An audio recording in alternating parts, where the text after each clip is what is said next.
guys ready? Is that me ready? All right, we're ready to go. So you can't hear me through this, but they can hear it back there. So welcome. Welcome to the Raw Food Weight Loss Connection, or no, Essentials for Raw Food Weight Loss. And it's very interesting. I was scheduled here to introduce my wife. So I better look in the book here to read the bio to make sure I've got everything right here. So Karin Dina, DC, has been studying and practicing raw food nutrition since 1990. Her credentials include an undergrad biology degree, 2.5 years in the naturopathic medicine program at Bastyr University, and a doctorate degree in chiropractic, all with honors. She's now teaching raw food nutrition in various capacities. So for example, she and I teach the Science of Raw Food Nutrition series of classes here at Living Light, and we're now working on an online class and book and a bunch of other educational opportunities because we closed our chiropractic practice at the end of last September in order to have the opportunity to teach full time and do a lot of things that we've been talking about for years, but we haven't had the opportunity to do so. So today, Dr. Karin is going to talk to you, as we see here, about essentials of raw food weight loss, and this is going to combine results-oriented, common-sense approaches that are also backed by science, because Karin loves science. You know, I can be talking to her, and she has no idea what I'm saying because she's just involved in reading all the scientific research and data and making sense out of it, so all of you can help understand this. So please welcome Dr. Karin Dina. Thank you, Rick, and welcome everybody to the Vibrant Living Expo, and thank you all for coming to this talk. We're going to talk about some really interesting and easy ways to incorporate raw food into our lifestyle and how raw food can really affect our weight. It does have a profound effect. All we need to know is some very simple principles. So this talk is Essentials of Raw Food Weight Loss. And it really isn't any secret that weight is a challenge for people in our society. According to statistics from the CDC, in 2004, 66.3% of the U.S. population could have been classified as being either overweight or obese. And approximately half of those people would have fallen under the category as being obese. So it can be a challenge for people in the United States, and it's not just for adults. It's definitely involving kids, too. In fact, in 2004, 17% of U.S. adolescents between the ages of 12 and 19 would have been considered to be overweight, and then 19% of children between the ages of 6 and 11, too. So it's really an issue for everybody. Now, why is it a problem, though? Why is it that people are concerned about weight? Well, there's a lot of reasons, especially with kids, because childhood weight definitely predicts weight in adulthood, and that having weight challenges early in life can set people up for a lifetime of potential health challenges. And here's some of those challenges. A lot of these are some of the biggest issues in today's society. We've got diabetes, type 2, cardiovascular disease, stroke, heart attack, high blood pressure, cancer. Those are just a few of the things that are associated with obesity. Now, what's being done about this? This may surprise you, because it surprised me when I first saw it. There's quite a bit being done about this. In fact, Americans spend over $50 billion on weight loss products and services in the year 2006. Now that's a really staggering number when you think about it. We're talking $50 billion. But what are they spending their money on? Well, they're spending their money on a lot of things. Franchise weight loss programs. These are probably all very familiar to you, and they're extremely popular, very profitable. People get results from them too. There's diet books. Every time I turn around, there's a new diet book coming out. And one of my favorite things to do is to actually check out these new diet books. And I do have to say, I've got a pretty sizable collection of them. And I have to say, some of them have some really good information in them. And some of them, you know, so it really depends. But yeah, it seems like everybody seems to have a diet book out these days. And then, of course, there's gyms. Gyms are a great place, too. And then, in addition to that, people spend money on nutritional supplements and other types of weight loss aids. And if all of that doesn't work, then there is the potential of weight loss surgery. So it's a big business, a really, really big business. And it's important to understand the fundamentals behind weight loss to make it easier for yourself so you can avoid having to spend $50 billion a year. So despite this large expenditure, people aren't actually keeping weight off after they lose it. In fact, one study found that only about 20% of individuals are actually successful when that success is defined as losing 10% of body weight and maintaining that for only a year. So even just 20% of those people are actually experiencing success. But then what about the other 80%? The other 80% aren't even achieving that. So why is it that people are having trouble with weight? There's a lot of reasons, a lot of very, very important reasons. Essentially, people are moving less and eating more than they did 20 or 30 years ago. That's very well known. Eating habits have changed. People are not having enough time to prepare their own food. Both parents are working, and when they come home, oftentimes they might be too tired to make food. So the consumption of processed and prepared foods is really at an all-time high, as well as the use of fast food. It just makes it easy for some people. Oftentimes people just don't have time, so they just go out to the drive-thru and then they pick up some food. So it's really easy to eat food that might be not necessarily good for our weight. Now there's some other interesting trends that I've noticed over the years, especially with women's clothing sizes. And maybe some of you have experienced this yourself. Anybody notice that your clothing size has changed even though your body size has not changed? Here's an example. Now I've been probably about the same weight for the last 20 years, essentially for most of my adult life. Now I bought this pair of shorts back in 1995, and they still fit me. And I wear them from time to time. They fit me quite well, actually. Now, in 1995, when I bought these, I was a size 8. I was a size 8, okay? They fit me quite well still.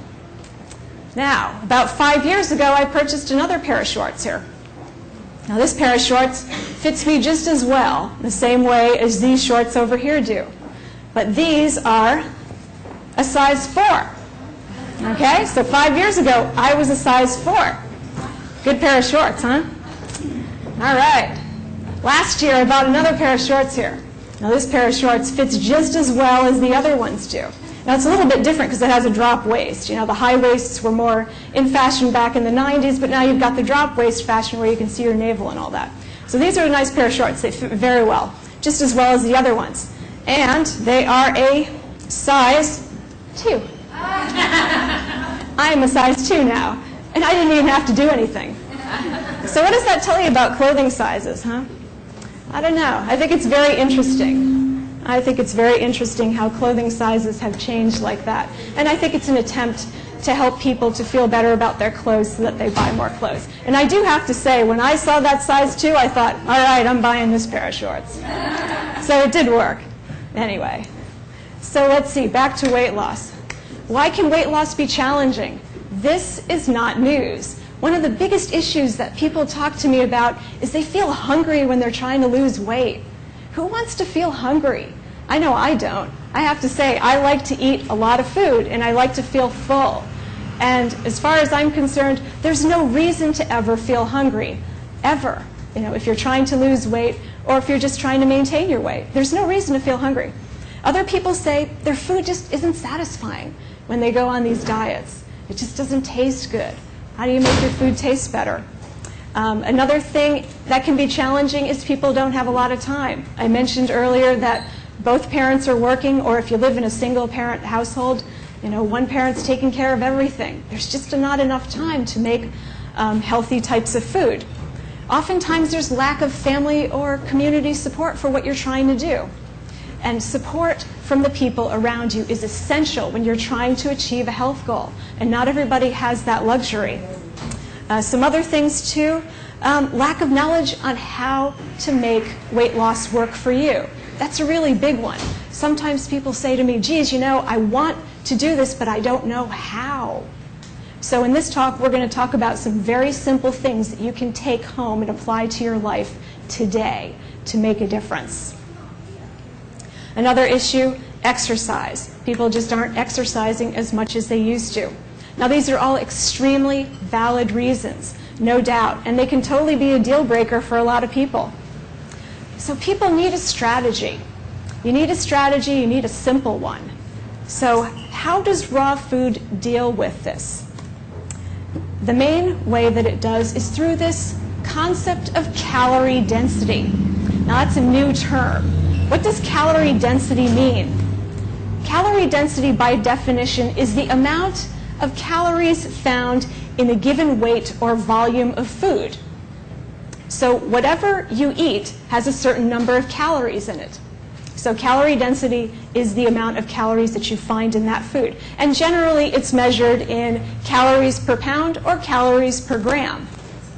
Now, the more calories per pound that are present in an amount of food, the more calorie dense the food is. What's interesting, though, is that science tells us that people will generally eat the same volume of food per day, okay, regardless of the number of calories that are in that food. So you can eat less calories, but the same volume as the day before, for example, and you can be just consuming less calories. It's almost as simple as that. The idea behind this is filling up on less calories. And how do we achieve that? First of all, we have to figure out what the determinants of calorie density are.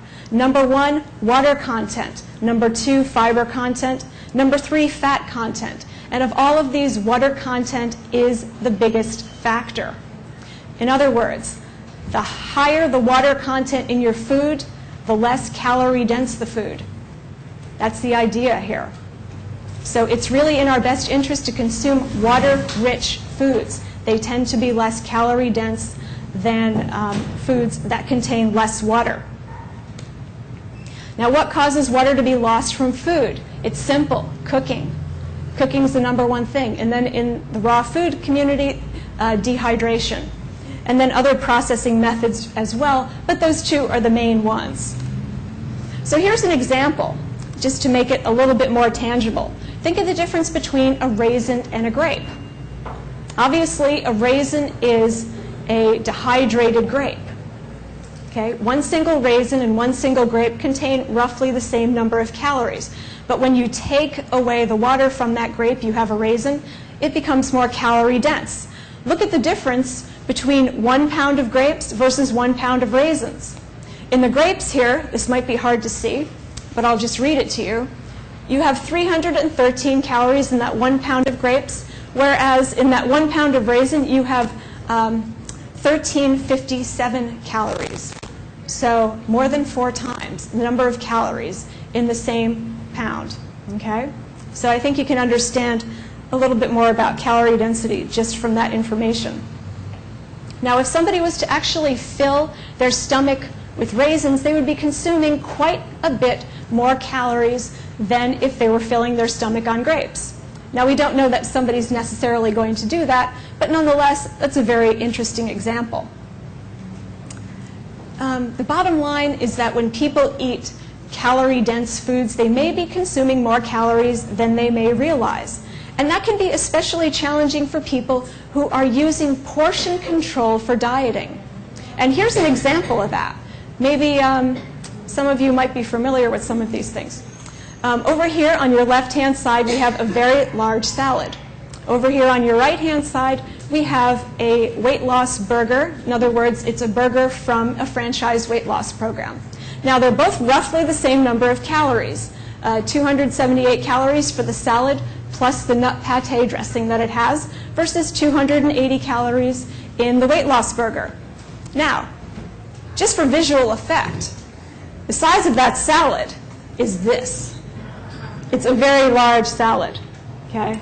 And I actually eat a salad about that size just about every single night. All right, there's a lot of good stuff in that salad.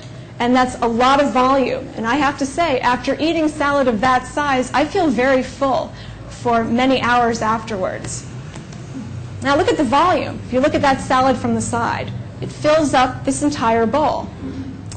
Now look at that weight loss burger right there. Okay? That takes up about a third of the size of that bowl. All right? So it has the same number of calories as that salad, but it's all packed into that one little burger. So you have to ask yourself, which one are you going to feel more full on? You're going to feel more full on the salad, or are you going to feel full on that burger? Now I have to say, I've eaten burgers. I haven't had one in about 20 years. But nonetheless, when I've eaten a burger, I've often felt hungry afterwards and had the desire to eat something else. Whereas after eating that salad, I wouldn't have that desire. So there's a little side-by-side comparison. As you can see, there's much more volume in the salad than there is in the burger. So really, a huge key to weight loss success is really filling up on fewer calories. That's the big idea here. But just a little side note here. Food is not just about calories. It's also about nutrition. Here's a nutrition breakdown of each of these different types of foods. We've got our weight loss burger over there on the right-hand side, and on the left-hand side here we have our salad and dressing. As you can see, they're about the same number of calories, about the same amount of fat. Now cholesterol, as you can see with the weight loss burger, there is 50 milligrams of it because it is an animal product. And in our salad, since it is a plant food, there is no cholesterol. Now with calcium, a very important mineral. It's one of the biggest questions that I get from people, where do I get calcium on a raw diet? Well, here's a good answer to that. With our weight loss burger, we've got 80 milligrams of calcium versus 511 milligrams in our salad. And if you take into account that the U.S. recommended dietary allowance for calcium is about 1,000 milligrams per day, you're halfway there just with that salad. And I have to say, with everything else that I eat on a daily basis, I'm getting way over what the recommended dietary allowance is for calcium, especially if you put in a green drink. If you have a green drink that has kale or some type of dark leafy green in there, you're going to be getting a good amount of calcium. Now with iron, the weight loss burger has 2.7 milligrams versus 8.5 in the salad and dressing. That is about 3 times more. 3 times more iron in the salad than in the burger. A couple other things. The weight loss burger has more sodium than the salad and dressing because it's a processed food. A lot of processed foods contain a lot of added sodium. Protein, another big question that I get from people on a raw diet. Where do you get your protein? Look at this. For the same number of calories, there's actually more protein in your salad and dressing than there is in that weight loss burger. Interesting. Food for thought, right? And then fiber, once and for all, fiber. Down here, of course, since our salad is all vegetable matter, it's going to have quite a bit more fiber than our weight loss burger.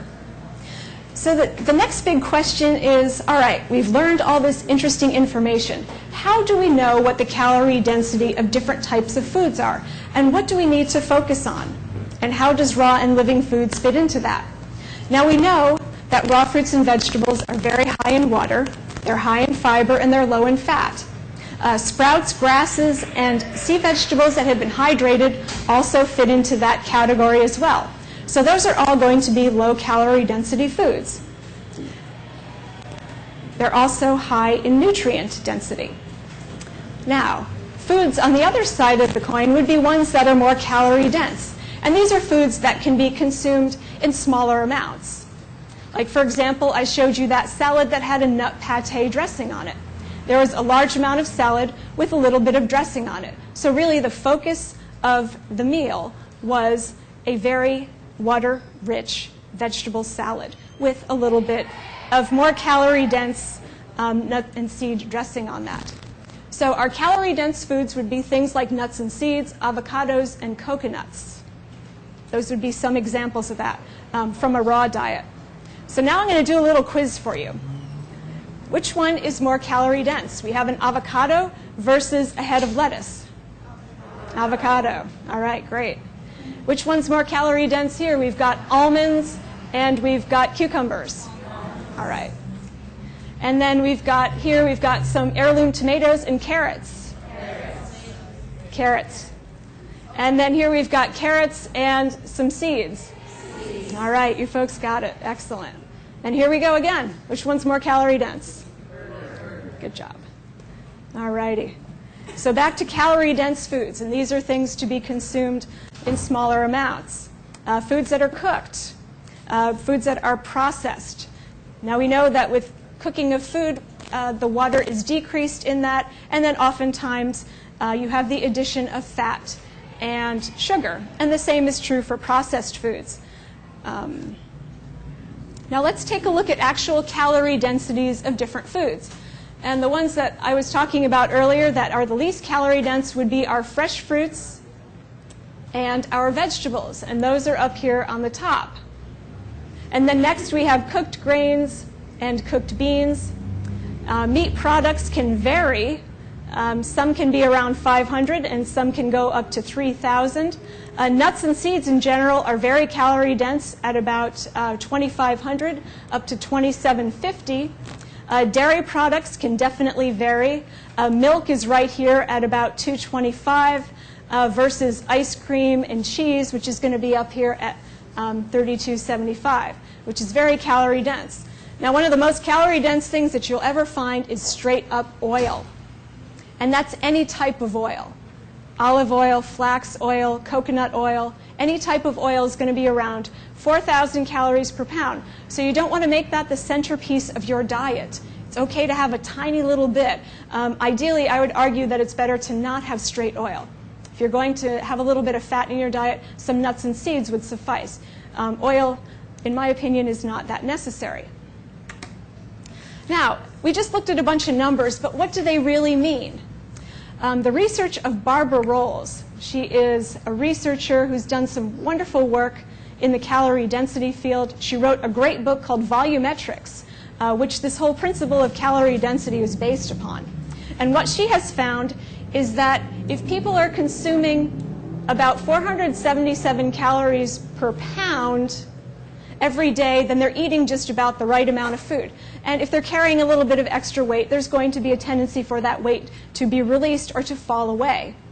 Now, a lot of nutrition researchers actually round that number out to about 500 calories per pound. So that's kind of the magic number right there. Now, how did Dr. Rolls arrive at this number? What she found from her research is that when people eat between 272 and 681 calories per pound, then they are in the range of where they are either maintaining their optimal weight, or if they're carrying extra weight, they tend to lose it. And the average of that is 477. So that's where the number came from, and it's based on peer-reviewed research. So to go back to our chart here, if you're interested in releasing some weight, you want to focus your diet on your water-rich foods, such as your fresh fruits and vegetables. And if you're going to have some cooked things, a little bit of cooked grains and beans there would probably be okay. But then you're getting into the much more calorie-dense things, the more cooked and processed that you get, as well as most animal products. Now, nobody necessarily wants to walk around with a calculator all day. So there actually are strategies to help you achieve eating less calorie-dense foods. And these particular strategies were coined by Robert Pritikin. And our first one is mixing and matching. And what that is essentially eating low-calorie dense foods together with foods of higher calorie density. So for example, if you want to eat some gourmet raw food, like a burrito or something like that, that's great. Absolutely. Have that and have it with a salad. You know, have a smaller portion of that more dense food along with a salad, and you're still going to be within that 500 calorie per pound range. It's pretty simple when you think about it. And if you're somebody who wants to eat something that's cooked along with that, like a small bowl of pasta, you can do that. You can have just a smaller portion of that along with a big salad. And that will keep you within that weight loss range. Number two would be sequencing, which is eating foods of lower calorie density first. such as having your large salad and then having a smaller entree after that of more dense foods. And that works really well too. Our last one here is preloading. And that's especially good for people who are going to go out to a restaurant or they're going to go to a party and they know that there's going to be a lot of calorie-dense food there. A good strategy would be to eat a large salad before you go out. And then when you get to your restaurant or your party, you're going to be less tempted by a lot of those more calorie-dense foods. Okay? So pretty simple, and it works pretty well.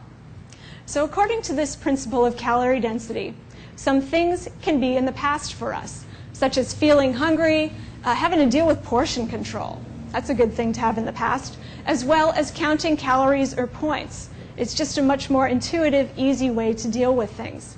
And definitely raw fruits and vegetables can help people to reach their weight loss goals.